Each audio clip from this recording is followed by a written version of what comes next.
Coming up this week, Joanna Penn is back for the second part of her interview, this time talking about the running of an author business. Plus, we have Lex Chase, who's here as part of the 2016 GRL Blog Tour.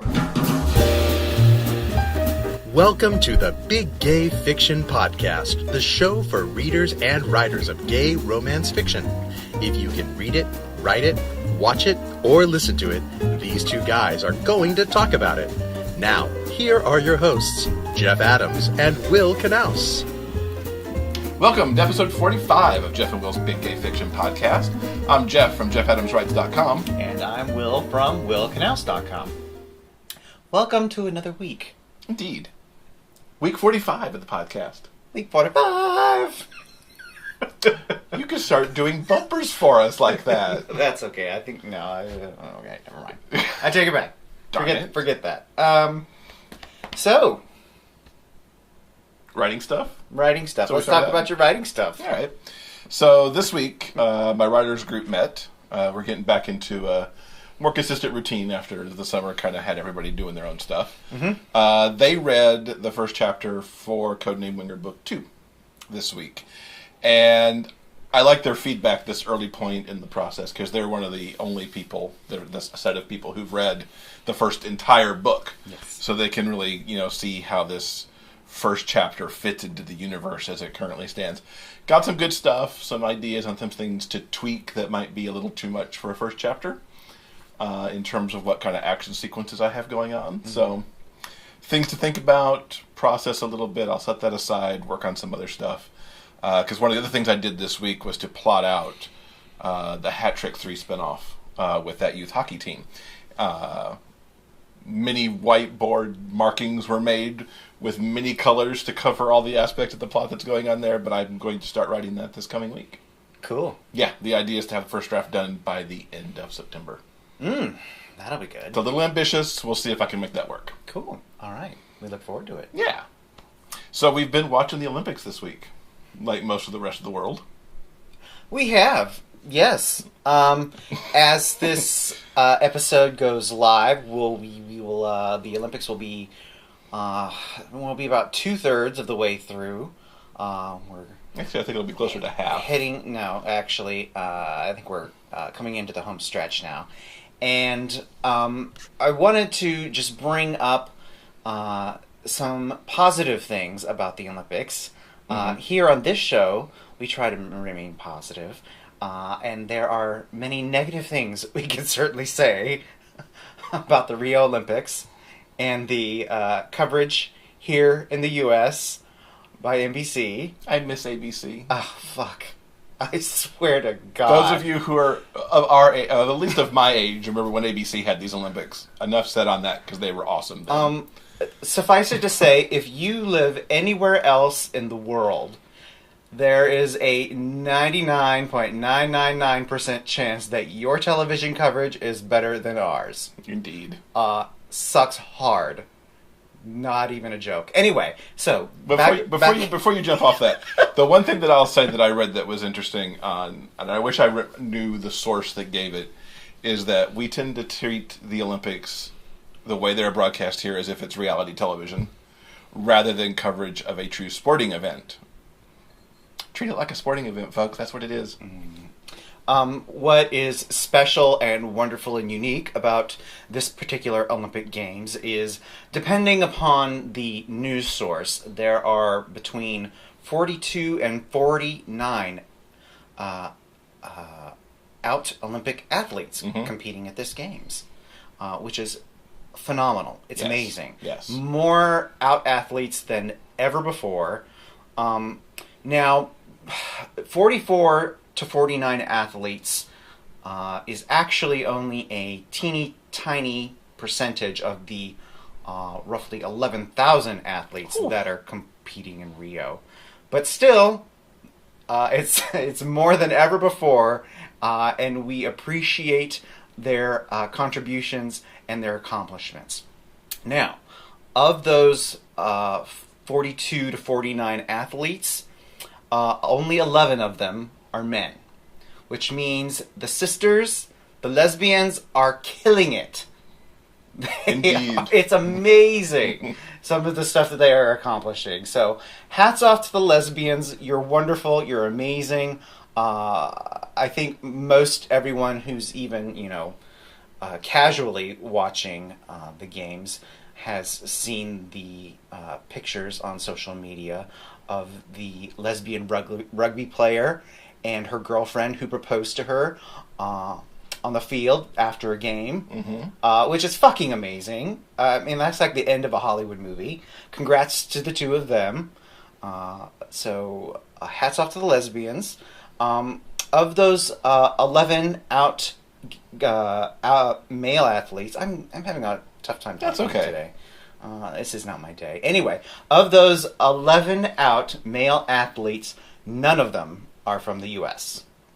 So, we still got a way to go here in the States when it comes to being out in sports, period. That's very true. Yeah. And congrats to out hottie Tom Daley on he's won at least the bronze so far in synchronized diving. Tom won a bronze with his partner Daniel Goodfellow in synchronized diving earlier in the games. In the next couple of days, he'll be competing by himself. So hats off to that young man. Yeah. And his boy, are they married yet? Him and Lance? No. Dustin Lance Black and Tom Daley are currently engaged. So his fiancée was right there watching. They got a couple glimpses of him on NBC, but didn't say who he was. It was, they're having a fine old time if you're following either one of them on social media. That's very true. They're having fun in Rio. And congrats to them. And I'm sure Tom's going to do very, very well in the individual event coming up. One of the things I wanted to just touch on that I saw on social media yesterday doesn't really connect to a gay thing at all, but there was this happened. What do you mean it doesn't connect to a gay thing? Sorry, but it doesn't. But, as someone who has played sports and been through sportsmanship on all sides of things, there was a tennis player, and I wish I had written this down because I can't find it again, but there was a tennis match happening between two countries. Neither was a U.S. This dude served. The ump called it out. The linesman called it out. The player that he was playing was like, that was in. You should challenge that. Called it across the net. Told him you should challenge that. And the ump's like, what? And the player was like, are you sure? It's like, yeah, challenge that. It was in. They challenged it. His opponent challenged it. It sure enough was in on video replay. This guy lost the match in the long run, who told him he should challenge it. But good on him for, standing up for sportsmanship and for doing the right Olympic thing and saying, hey, that was called wrong. You should get that called over. So whoever you were, good job. Because that's good stuff for all the kids who are watching to see that happen. Yes. And in honor of the Olympics this week, we're going to do our big GRL Blog Tour giveaway. Word of the week is gold. Because I believe, at least as we're recording, I think the U.S. is still leading in the gold medal count. So there you go. Put that into the raffle copter for this GRL Blog Tour giveaway we're doing, and you'll get your bonus entries for the week. Yeah. And where can they go to do that? BigGayFictionPodcast.com. Show notes for episode 45. Awesome. Yes. I've read a couple books in the last couple weeks. You're kicking my butt in the reading department. I am, just so everyone knows, I am reading. Summer is my slow season for whatever reason. It happens. But yes, I am reading, and I will have books to report on soon. Okay, now go. Yeah. So, first off was The Great American Whatever by Tim Federle. I became a big fan of Tim's with the Nate books. Better Off Nate and 5, 6, 7, 8, Nate. Which dealt with a young man's attempts to get into E.T. the Musical. And somebody write E.T. the Musical, okay? Because that'd be so cool. Great American Whatever, we find this young man named Quinn, who is really been holed up in his room since his sister's death, which happened just before Christmas break in school. They were a tight sibling duo. He wrote screenplays, she directed them, and their best friend Jeff was the star of their movies.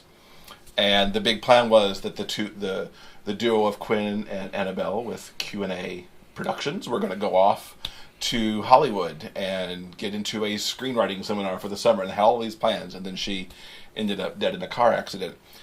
Jeff one day decides that it's time for Quinn to get out of his room and come back into the real world. And the book pretty much follows a week his birthday week, of him getting back out, finding a guy that he kind of falls for, finding out some secrets that were lurking with his sister. It's a pretty amazing YA book, and I so much enjoyed it. Cool. Full review of that is over on jeffandwill.com. And so give it a read. It's not a romance. I'd call it, I guess, more general YA fiction, contemporary, but really good stuff. I also finally read How to Be a Normal Person by TJ Klune. And actually, this was a listening event because I did pick up the audiobook since I had a road trip this week. And Derek McLean is the narrator. And we talked to Derek specifically about his narration of this book back on episode 36. I loved this book. I think it's got to be one of my favorite reads of the year. This involves Gustavo Tiberius, and how good of a name is that? Who also has essentially withdrawn from the world since his father died a number of years ago. Gustavo's coming up on 30. He works in a video store that he owns, so you can imagine that that's kind of a dying thing.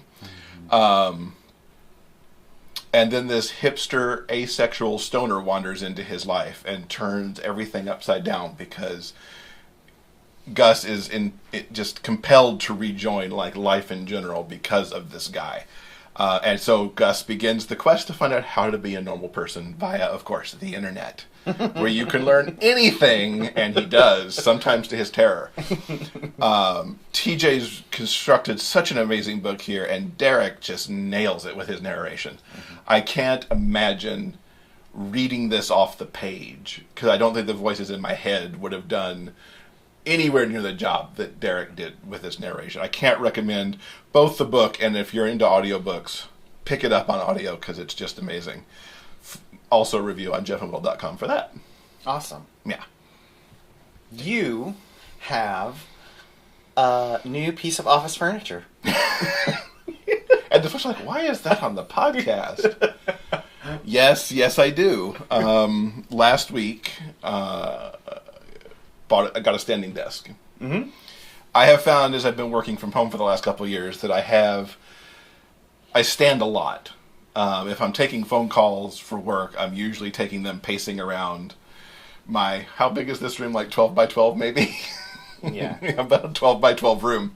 And it's not because I'm anxious or anything. I just like to get up and move rather than just sit in the chair. Yeah. And my work laptop tends to stay parked in a bookcase because I usually use my bigger iMac just for the big screen space. But there are times when I'm on that laptop that I'm standing up in front of the bookshelf on it. So I think a standing desk would really be good. And one weekend, I really like it. Because I also I got a bar level chair too. It actually raises and lowers. So I could sit at a normal desk height, but I just leave it up so the whole desk just stays up.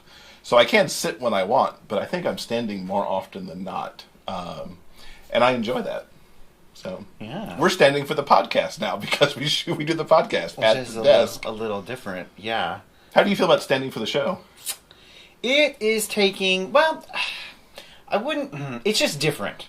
It's a different thing. I don't think there's probably a noticeable quality in the, a noticeable difference in the audio quality. I think if you're watching the video, our interaction is slightly different.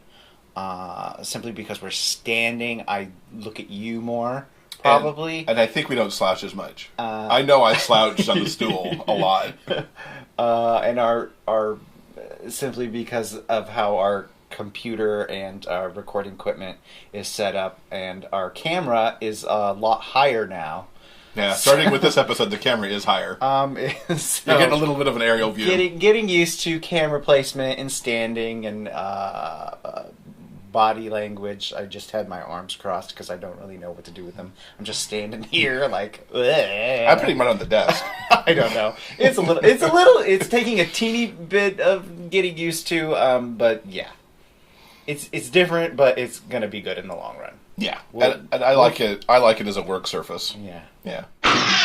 Time now for the GRL Guest Author Spotlight. We're happy to welcome Lex Chase to the podcast as part of the official 2016 GRL Blog Tour. Lex once heard Stephen King say in a commercial, "We're all going to die. I'm just trying to make it a little more interesting." Now she's on a mission to make the world a hell of a lot more interesting, weaving tales of cinematic, sweeping adventure, and depending on how she feels that day, she sprinkles in high-speed chases, shower scenes, and more explosions than a Hollywood blockbuster. Her pride is in telling stories of men who kiss as much as they kick ass. Lex is a pop culture diva, which we love here on the Big Gay Fiction podcast, by the way. Her DVR is constantly backlogged. She has an intense emotion about Hannibal's Hannagram and unapologetically loved the ending of Lost. She wouldn't last 5 minutes without technology in the event of the apocalypse and has nightmares about refusing to leave her cats behind. Welcome, Lex. Thanks for being here. Howdy, howdy. So you've got a new book coming out on August 19th called Urban Fairy Tale. Tell us a little bit about that. Oh my god. So it is the wrap-up of the Screw-Up Princess and Skillful Huntsman trilogy. It is about Taylor Hatfield, who happens to be a dude and happens to be a princess, and he is a horrible fuck-up of a human being. And he actually falls in love with this jackass redneck huntsman, Quentin Devereaux, out of New Orleans, and they go on an adventure to save the world from Taylor's brother, who happens to be a very corrupt Snow White. And so this is the final book in the trilogy, and it kind of comes to a head, and it's very brother against brother, and Taylor has finally been given the mission to kill his own brother and dealing with that and things of that nature, and it is very, very exciting, and hopefully readers will laugh, cry, and maybe curse my name a little. So. What was your inspiration behind this series? Oh my god, it's a long story, but, how do I describe it? It's a weird story. So, and I actually mentioned this on a blog tour, is a friend of mine and I were watching The Bachelor, don't judge.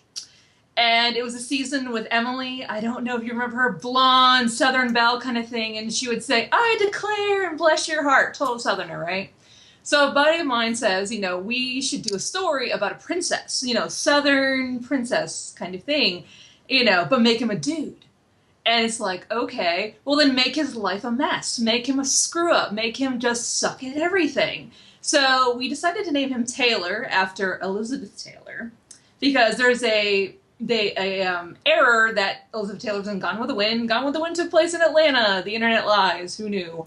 So kind of thing. So it ends up that he is just this black sheep of his family, can't do anything right.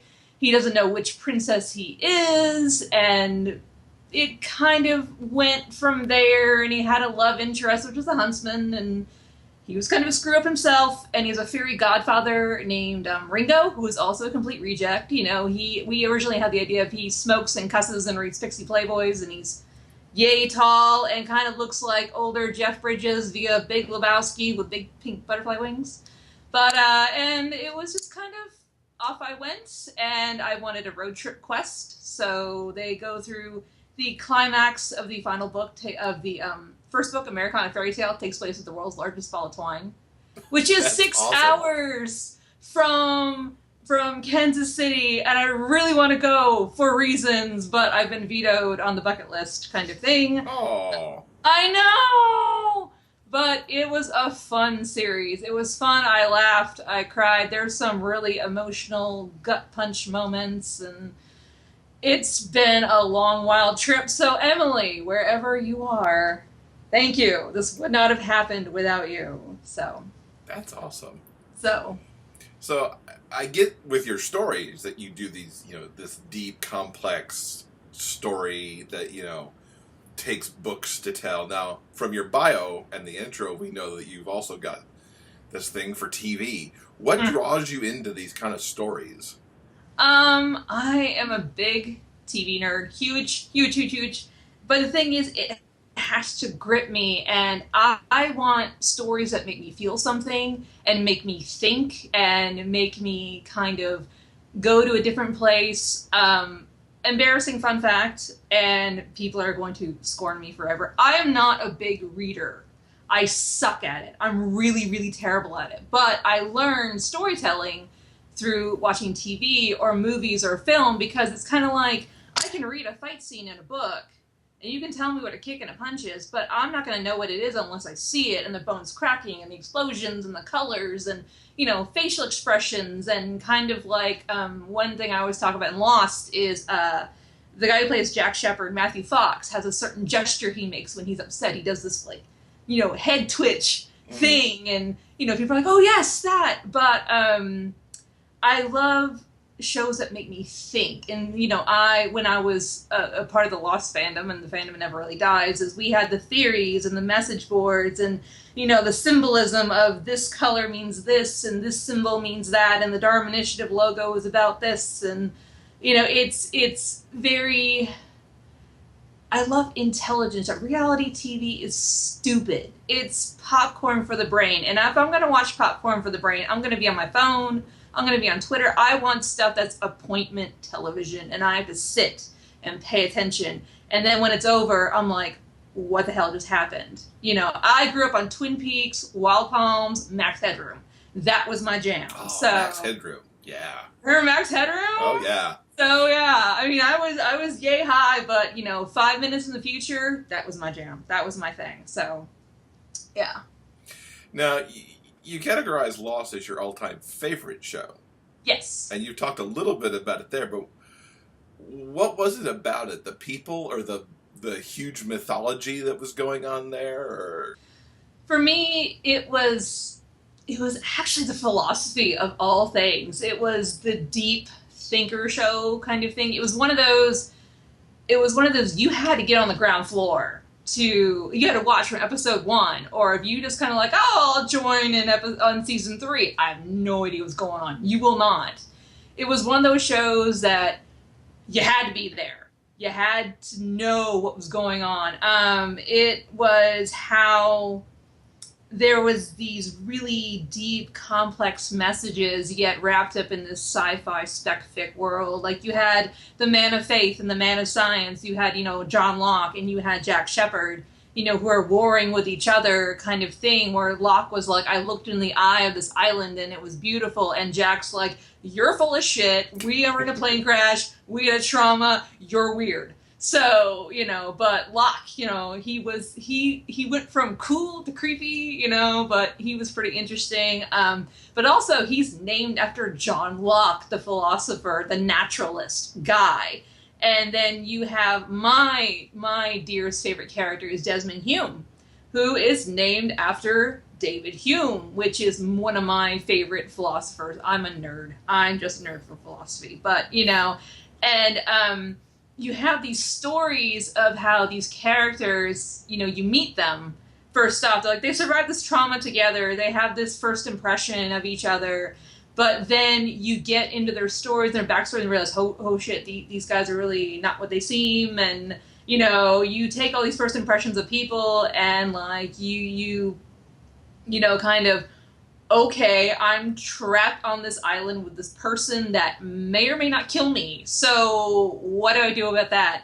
And then you get into things where this island is really not what it seems. You have the smoke monster, which, what the hell was that? Of course, now we know. Spoiler. But I will never tell. I know the grace period has passed. You should all know this by now. But, you have things like the Dharma Initiative, like, who the hell are those people? And then you have the others, but the others were the Dharma Initiative, but what the hell is that?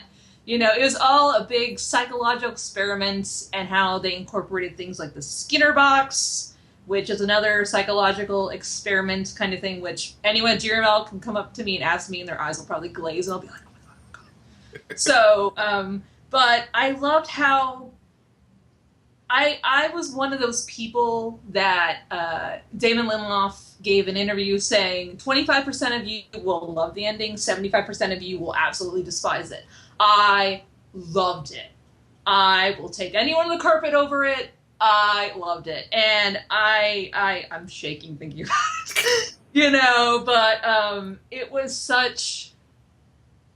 it was poetic. It wasn't about the destination. It was about this journey you went with these people, kind of thing, and in your way, yourself is forever changed. And my claim to nerdydom with Lost, of my very strong tie to the fandom, is a very, very long time ago, I drew the very first Yaoi comic, The Lost Between Sawyer and Saeed. And I can point to you where it exists on the internet, but I drew the very first comic of that to exist. And, yes, stuff happened in it. And the actual producers of the show found it on the internet. And they contacted me, and I thought, oh shit, am I getting sued? And they go, no, we want to talk to you. We want to interview you for one of the bonus features on season 2. Oh, wow. So I'm on it. I'm about 80 pounds heavier with really terrible hair, but there I am, dorking out. So, yeah, I'm an internet celeb. Send me the link to that. We'll put it in the show notes so people can go find it. Oh my god, my art's so bad then. But it's fun, so yeah. I totally will. I actually have a signed copy from Josh Holloway. I sent it to him. Nice. I did. It's kind of just one of those things, so. Swinging back to your writing, what's up next for you now that you've got Urban Fairy Tale out? Oh god, what is up next for me? I actually have a crap ton of stuff coming out this winter. I'm in a Weird West anthology with C.S. Poe, Kim Fielding, a bunch of other awesome people. I can't describe it. It's a medicine seller, like a charlatan, and he runs into his lost love, but he put his lost love in the ground years ago, so what's up with that? I also have a contemporary coming out this December, States of Love. It is called The Unlikely Prospect, and it is a love story between a Maine lobsterman and a first grade teacher. And I'm actually from Maine myself, so Maine pride. And then what else do I have? I have lots of stuff. I can't think of it. But I think that about covers it.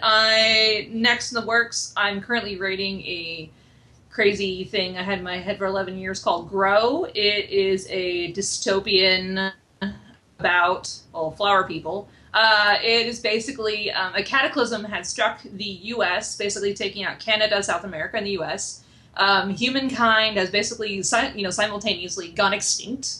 And basically people re-evolved, only they're not people anymore. They look humanoid like you and I, but they are actually part plant, and they're called blooms. And basically all of Europe and every else of the world, all their military forces are combining about what the fuck do we do about this? I don't know. So my main guy is a dude named Iris, who is an iris. And actually it's about the language of flowers. So the flower they're named after is what they do. So Iris is flower of inspiration. He's going to inspire a revolution. So it's going to be fun and exciting and explosions and flower people. Just go with it. Interesting. Okay. So, what are you looking forward to in Kansas City this year? Not the largest ball of twine. I miss it. I want to go. I'm looking forward to reconnecting with readers. I didn't go to San Diego last year because I'm poor and can't afford it. Please buy my books. But my mother's going with me, and she actually goes every year when we go, and she has a good time. I have a friend coming with me. It's her first time. She's going to be cosplaying my boys and my girls for my stories, so we're going to have fun with that. Oh, that's cool. It's going to be cool, so she's probably going to be the only cosplayer there, but we're going to figure it out. And people are like, were you here yesterday? Because she looks completely different in her outfits and stuff. And I'm just looking forward to the fun. And actually, if anyone's listening who plays Pokemon Go, I'm organizing an unofficial little meetup on the side so we can go hunt imaginary creatures together. I'm level 19, by the way. I'm very proud of level 19. My mother is level 20, chasing the dream. So, yeah. So anyway, Pokemon Go, Team Mystic. So. Cool. Anyhow. And what's the best way for everyone to keep up with you online? Oh, God. I'm everywhere. Well, you can follow my blog at lexchase.com. You can find me on my personal Facebook at LX Chase. You can do my author page at Lex Chase. And Twitter is, Lex_Chase. And then follow me on Instagram, actually. I love Instagram. I'm a very photo person, which is, follow me at Lex A Chase on Instagram. Please like my photos. My photos are awesome. Oh, that sounded so egotistical. We look forward to seeing you in Kansas City and checking out your cosplayer. That's going to be very cool. It's going to be cool. It's going to be righteous.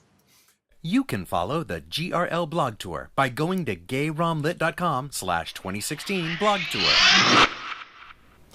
The Big Gay Fiction Podcast has teamed up with the authors that we're hosting on the GRL Blog Tour to give away a 7-inch Fire tablet that'll be loaded with books from those authors, as well as some bonus books from myself, and a package of books from Wild City Press featuring the authors of theirs who will be attending GRL. See the Rafflecopter on episode 45 show notes to enter. The big GRL Blog Tour giveaway runs through Sunday, October 23rd, and you'll find a link on the show notes page to all the participating authors as well. And we thank them for joining us on that giveaway. Mm-hmm. So, we're excited to welcome back Joanna Penn for the second part of her interview. This time, we're going to be talking more about running an author business and really kind of playing things for the long game. That It's not all about this book release and this book you're writing. It's about the books that you're writing in the future. It's about your backlist. It's about author mindset around all that, and how you don't have to be so daunted by the author business part of it, because you can really start simply and work your way up into what you need to have for that business. Yes. So let's go listen to Joanna. You mentioned obviously the long goal, the long term. And it's a good shifting point to talk about author entrepreneur a little bit. The Business for Authors book, when it came out, I listened to it I guess it was late 2013. Yeah, I think that's right. And the next year, like coming into the next year, it really turned my mindset. And it's like, this writing thing should no longer be a hobby. It's what I want to do. And while I can't give up my day job yet, it should become this side business, this business that I grow, that has a plan, that has a schedule.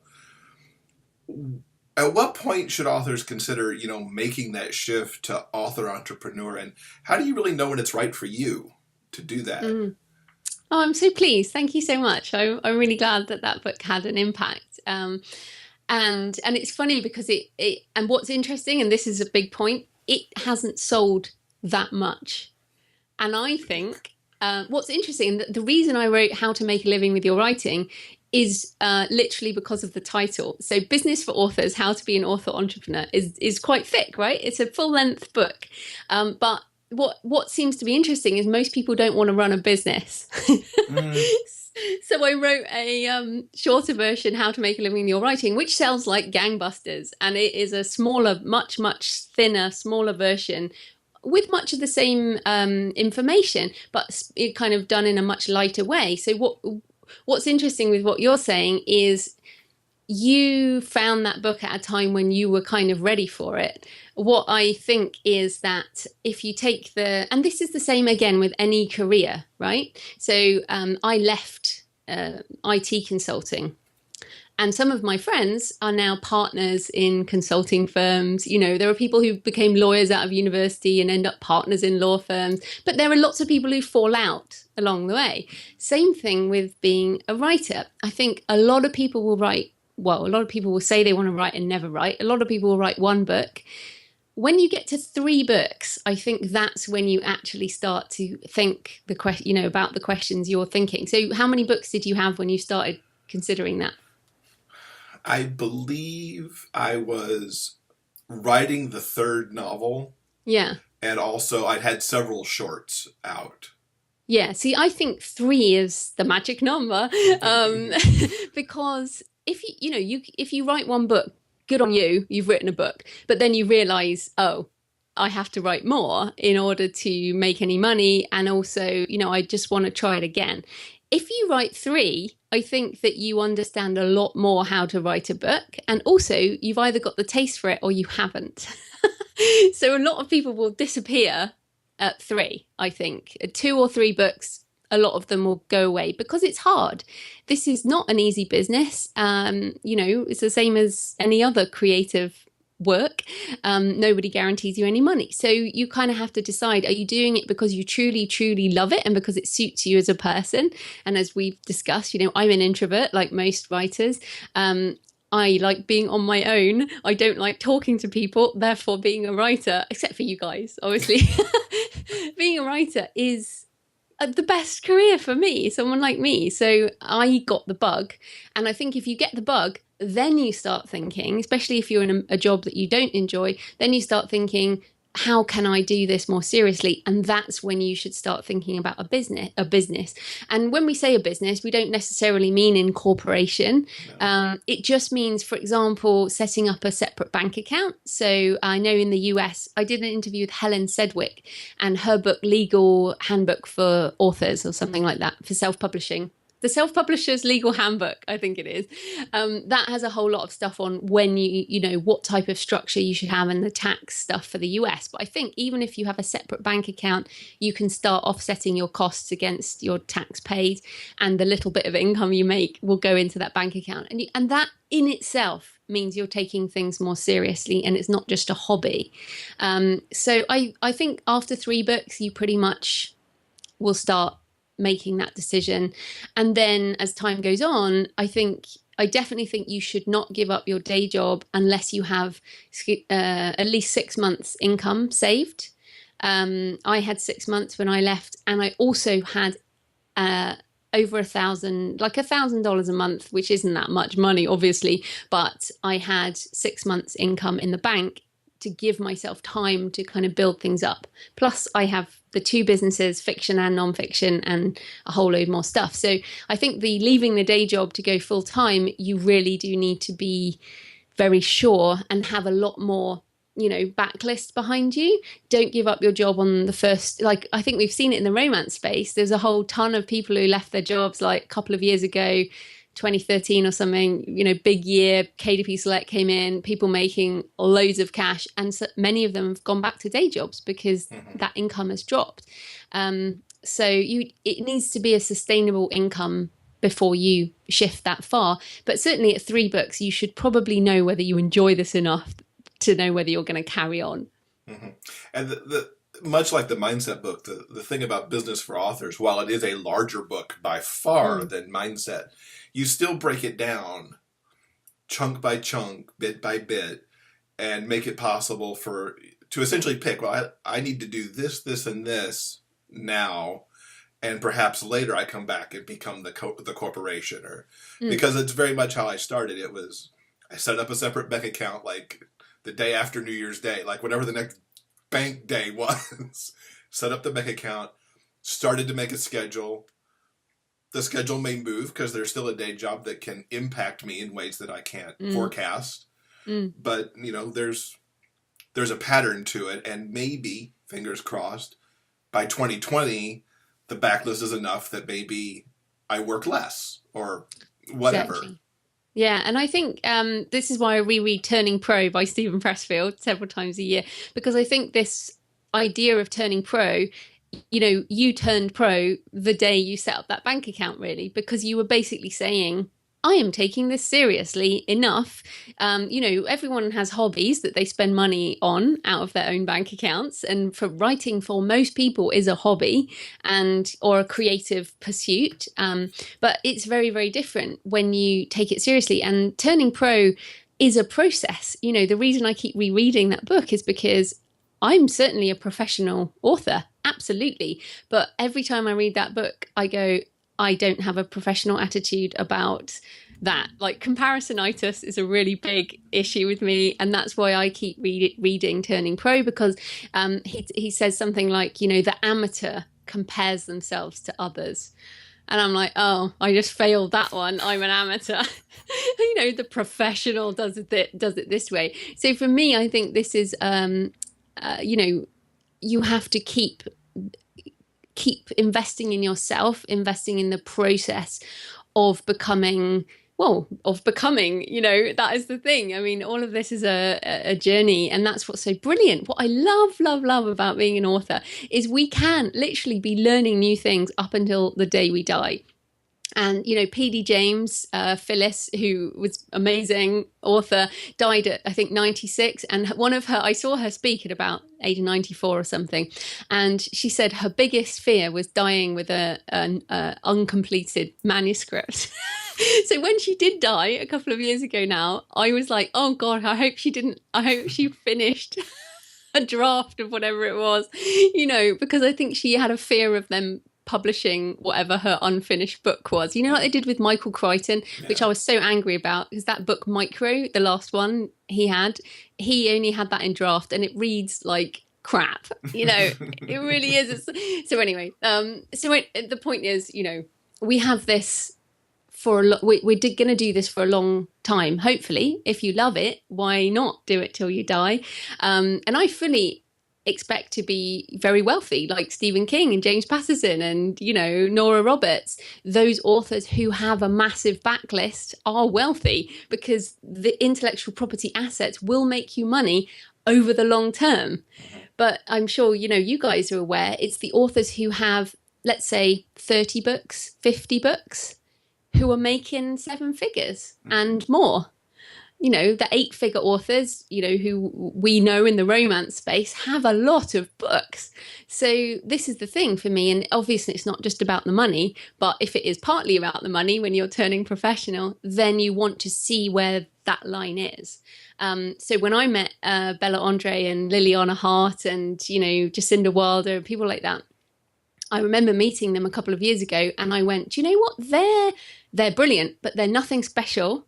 They are just committed authors who love what they do, who have written their socks off and have built this, you know, multi-million-dollar business from their books. And I turned a bit more pro that day when I realized that the size of your backlist is one of the biggest things in terms of that sustainable income. Because then, hey, even if each of your books only sells 10 books a month, you're doing really, really well. And I point people also in the direction of Dean Wesley Smith and Christine Catherine Rush, who are like my mentors. I worship them because they've been in the business 40 years. They have, I think, over 500, 600 books between them. And none of, you know, and they get criticized a lot because they're not mega bestsellers, but it doesn't matter because they have been mega bestsellers. They've won loads of awards, but basically they have this massive backlist. So anyway, I hope that's encouraging. Yeah. Joanna, I wanted to circle back to something really quick. Earlier, you were talking about being forward thinking and about having, you know, multiple books and multiple streams of income. And I think for maybe some of the authors who are listening to this right now, that may have gotten them really excited and they felt really gung-ho and it's like, yeah, that's exactly what I need to do. But on the other hand, there may be some authors who are terrified of that and it seems incredibly overwhelming. Do you think that forward-thinking mindset is a prerequisite to success? Like we were just talking about, you know, people who are in this for the long haul and have a massive, essentially, backlist. Do you think being enthusiastic about the future is one of the most important things about mindset and success, hopefully? Well, I think obviously there are no rules, and Right. what's interesting with publishing and what the publishing industry count on are these unicorn books, you know, that come out of nowhere. Like Girl on a Train this year has been, or the last year or whatever, has been the book that has just gone nuts, you know, and everyone's reading that. Does anyone remember her name, or will anyone read her next book? I don't know. You know, so, but that's an example of and Hugh Howey to some extent, and he will say it, you know, with Wool, you can't replicate the success of a unicorn book. You can't do a J.K. Rowling. So when I think this partly comes down to definition of success, which I think is super important for anyone to think about. So if your definition of success is holding your book in your hand, awesome. Don't think about 10 years in the future. Think about finishing the book, think about publishing it however you want to publish it. So that's a goal you can achieve, and you can say, I am successful. I am holding my book in my hand, even if it sells 5 copies, or you give it to your mum or whatever. If your definition of success, which for me was leaving my day job, making a 6-figure income, you know, hiring my husband out of his job, which I did last year, which was like a big, you know, these definitions of success are much bigger. I certainly didn't think of those things when I wrote my first novel back in, you know, 2011. I was not thinking that I would be able to make so much of a career in writing. Certainly, I never thought that. But that's because this is a journey. So you have to have appropriate definitions of success as you move up the scale as such. I'm also one of those goal setting and achieving type of personalities. I always have to have a goal, and I know not everybody's like that. So yeah, of course, chill out, write a book, do what you like. There's no worries. What I get though is I get emails from people, for example, and this is the extreme example, but you know, I probably get 3 emails a week. I write poetry. How can I make a 6-figure income? And it's like, well, it's got nothing to do with your poetry, unfortunately. You know, I don't think, well, unless you're a rapper, like I think rappers are poets, they do pretty well. But most people writing poetry cannot make a 6-figure income from poetry. I would just say, you know, and also it's like, how can I have Andy Weir success? How can I write The Martian? You can't do that either, because that's, you know, that's the luck part of the publishing industry. So when I thought about my definition of success, you know, which is having a good life and, you know, making enough money that I can travel and do the things I want to do, look after my family, that type of thing. What can you do that you are in control of? And the only thing there is developing a backlist.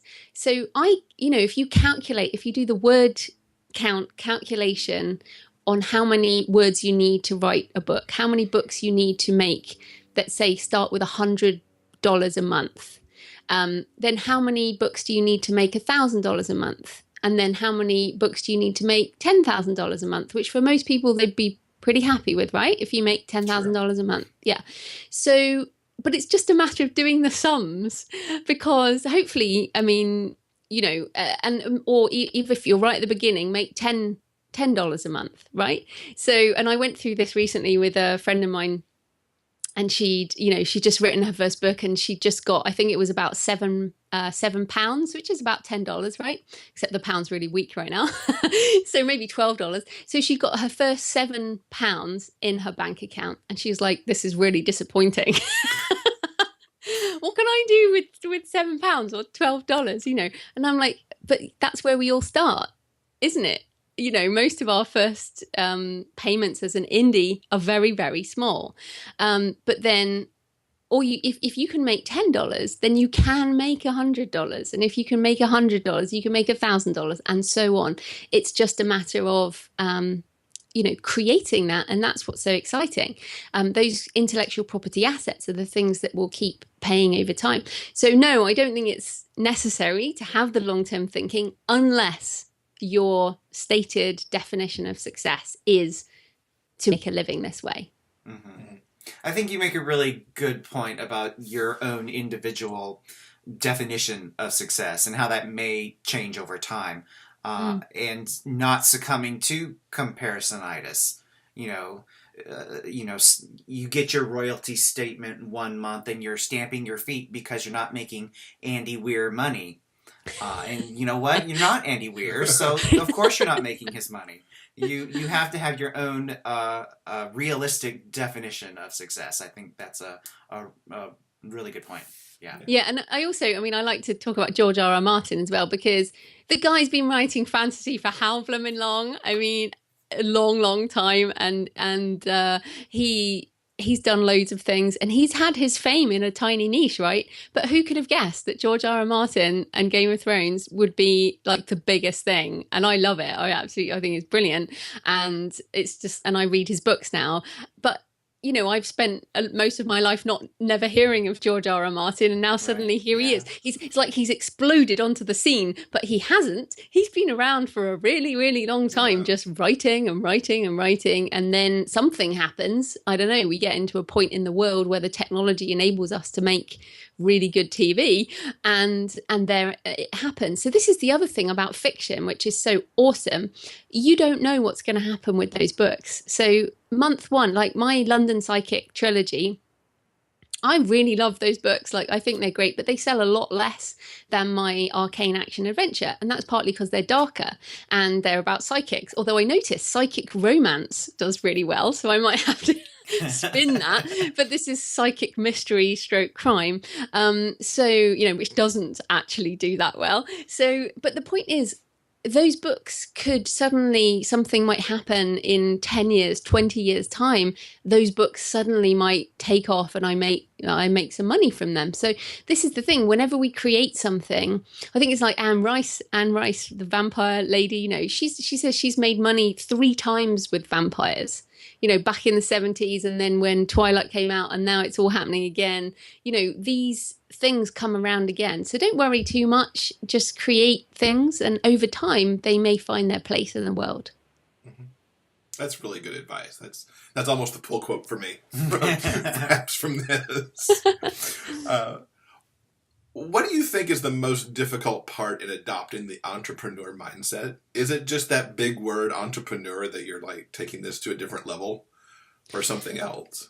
Yeah, I think it's that. And also, I realised that this is very overwhelming. Like, I know some people listening will be like, what is she talking about? Intellectual property assets? It's just a book. I think, we all understand that we have to learn the writing craft. We all understand that when we become writers and we invest in learning the craft. Then we discover we have to learn about self-publishing if we're going to do that. And then we have to learn about marketing, which most of us never thought we would have to learn about, right? I mean, suddenly we become experts in marketing? And this is just another level of learning. So I think the overwhelm is often, I now have to learn something new, which is running a business. And this is the truth of it. If you want to go as far as doing this full time, you have to sort out your taxes, you have to work with an accountant, you have to, do all these different things that perhaps you never thought you would have to do. And to be fair, if you get a good publishing contract, you should also do the same thing. So it doesn't matter how you publish. But I think that is probably the biggest hurdle for people is there's some new language, there's new things to learn. But all I would say to people is it's just the same as learning to self-publish or learning to write a book. Once, like we know, right? Once you self-publish once or twice, you pretty much don't have an issue next time. Publishing is not a big deal. The big deal is learning to be a better writer, learning how to market, which is a bigger thing, and learning how to run a business. I do it with my eyes closed now. But I had to learn those skills. So I think it can be overwhelming at the beginning as people are like, I just have enough to do just writing. Why do I have to do all this other stuff? But yeah, you if you want to, and also I would say business is super creative and, you're creating wealth, you potentially creating work for other people. I work with 12 contractors, so I'm creating value in their lives as well as creating value in readers' lives and my own life. So it's a very creative thing. Mm-hmm. Now, knowing what you know now, what advice would you give Joanna from 10 years ago when this was all starting out? Well, I think the biggest thing that happened to me 10 years ago is what I still stand by, which is I read a book called The Success Principles by Jack Canfield, which is a brilliant book. And the very first thing says, take 100% responsibility for your life. That's when I sort of had a big mindset shift, and it was like, oh, you mean I'm in a job I hate because I chose to be in a job I hate? Over these small decisions over time, I end up here. And I realized that in order to create my future, I had to start taking different choices, making different choices every day. So for example, are you going to get up at 5:30 a.m. and write, or are you going to stay in bed for another hour? And then if you stay in bed, you don't have any time to write today because you have to go to your day job. Or, we made choices like that. And so I think looking back now, I would just say to myself back then, this is the right journey. I think I felt for years that I was climbing the ladder, but it was the classic, the ladder's up against the wrong wall. And this time, I've been building this, and just so people know, from 2006 to 2011, I was working, the day job and doing this type of stuff in the evenings, the mornings, the weekends, holiday, any time. I only went full time in 2011. And so I would say to myself, don't worry, this is the right wall this time. And there will come a point when what you're planning for actually will happen. And I hope that's a big thing for people. And I often say, and since we're in Olympic year, right? The Olympics is here. I often say to people, think about the Olympic time periods, because often 1 year is not enough to measure your growth. So think about where you were. So it's 2016. So 2012 was the London Olympics, right? So and often people can remember where they were during the Olympics because you're just on the TV and stuff. So think about where you were in 2012. How many books did you have? What were you doing in terms of your writing? What did you know in terms of book marketing? Did you know anything? And then I think back to 2008, which was the Beijing Olympics. I had never written a novel. I never even thought I could write fiction. I was making about $10 a month, with my writing. In fact, I hadn't even started the Creative Pen in July 2008. So many things that didn't exist for me 2 Olympic periods ago. And so now if you think, wow, okay, I've come a long way, if you think about the Olympic period. So I hope that helps people sort of put that time in perspective. Tell everyone where they can find you online. Yes, so for writers, I'm at thecreativepen.com, and pen with a double N, and I have a podcast, the Creative Pen Podcast, and obviously books and courses, and you can find it all there. And there's the free Author 2.0 blueprint, which is kind of answers all the questions that most people have first time around. And my fiction is at jfpen.com, and that's F for Francis. If people like thrillers and crime and books like that, although maybe your listeners like more romance. I don't really have much any romance at all. And I'm on Twitter at The Creative Pen if anyone has any questions. Awesome. Joanna, thank you so much for joining us. I hope our audience gets a lot out of this because it was really great information. Oh, thanks so much for having me, guys. Thank you once again to Joanna Penn for coming on the show and sharing some of her expertise in the author business world. Yeah, absolutely. We hope the listeners, got some good stuff out of that. We learned a lot just by talking to her for the hour that we did. Yes, we did. Definitely check out her podcast if you're an author. Her weekly show is excellent. She's also doing Facebook Live events, seemingly once every couple weeks lately. So check out her Facebook page at /The Creative Pen. We'll link to that in the show notes. Because she gives you the opportunity to ask questions on that, so you get a little one-on-one Joanna time with that as well. Mm-hmm. So what's coming up next week? Well, next week we have C.S. Poe. She's here as part of the 2016 GRL Blog Tour. And also, A.J. Truman will be here to talk about his Browerton University series. It's going to be great. Episode 46 next week. Have a good one, everybody. Thank you for listening to Jeff and Will's Big Gay Fiction Podcast. New episodes are available every Monday at iTunes and other major podcast outlets. While there, subscribe to the show and please consider leaving a review. For detailed show notes, links, and to sign up for the monthly newsletter, visit biggayfictionpodcast.com.